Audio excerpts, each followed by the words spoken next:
Je suis le bon berger qui donne sa vie pour ses brebis.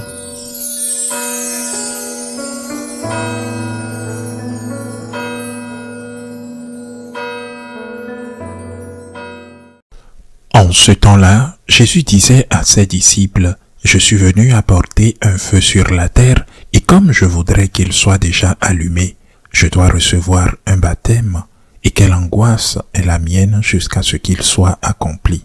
Pensez-vous que je sois venu mettre la paix sur la terre? Non, je vous le dis, mais bien plutôt la division, car désormais 5 personnes de la même famille seront divisées, 3 contre 2 et 2 contre 3. Ils se diviseront. Le père contre le fils contre le père, la mère contre la fille contre la mère, la belle-mère contre la belle-fille et la belle-fille contre la belle-mère. » Acclamons la parole de Dieu.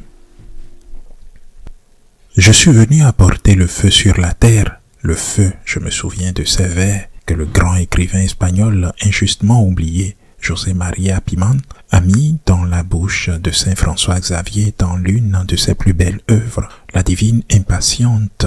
Saint François Xavier est en Inde. Il veut partir en mission, atteindre la Chine, et voilà qu'une des pieuses dames de l'endroit, très satisfaite de lui et enrichie de ses discours, tente de le retenir. Saint François Xavier lui dit, « Je suis plus ami du vent, madame, que de la brise.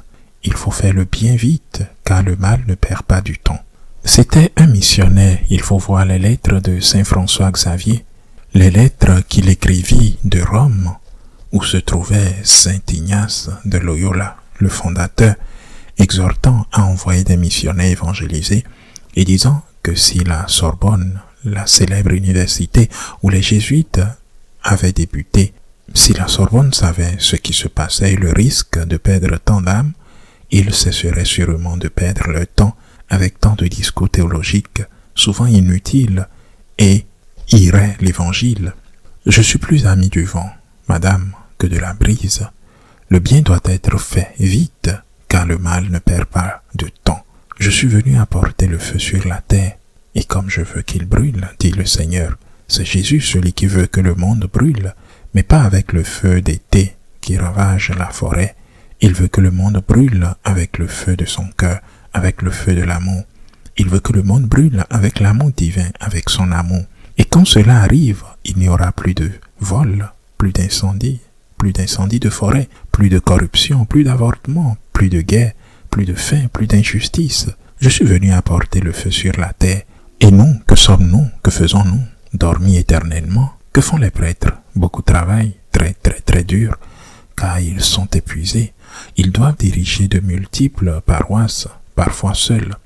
Mais que font les autres? Que font-ils? Sont-ils habités par cette passion, ce feu?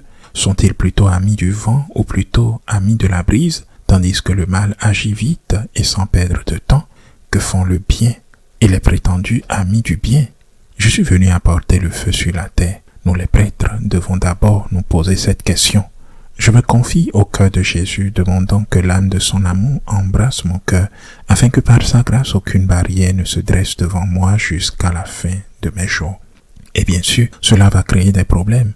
Et aujourd'hui, dans ce texte, le Seigneur évoque les problèmes au sein de sa propre famille. Si vous voulez aller à la messe, on vous appellera bienheureux. Si vous voulez faire du travail social, on vous dira que vous perdez votre temps.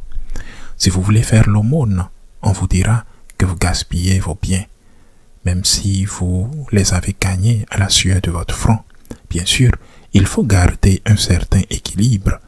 Vous ne pouvez pas passer toute la journée loin de chez vous et négliger vos proches. On ne peut pas passer toute la journée à la sacristie sans prendre soin de sa maison. On ne peut pas non plus donner tous ses biens aux pauvres et à peine subvenir aux besoins de sa famille. Il faut trouver un équilibre, bien sûr, mais l'équilibre est une chose, mais l'égoïsme en est une autre. Et quand vous osez dire « Dieu d'abord, je vais à la messe », il vous pointe du doigt. C'est votre faute, car vous allez à la messe, bien sûr. Et si vous faites l'aumône, il vous pointe du doigt. C'est ta faute, car tu fais l'aumône. Est-ce contraire à sa propre liberté d'aller à l'église? La liberté religieuse n'est-elle pas un droit? Pourquoi ne puis-je pas aller à la messe si je crée une nuance? À qui la faute? À celui qui exerce sa liberté religieuse ou à celui qui la réprime? Car selon ce critère, les dictateurs auraient raison. Ah, tu vas en prison parce que tu as brisé la paix des chars, la paix de la terreur. Tu as élevé la voix pour exiger la liberté. La faute incombe à ceux qui élèvent la voix pour réclamer la liberté.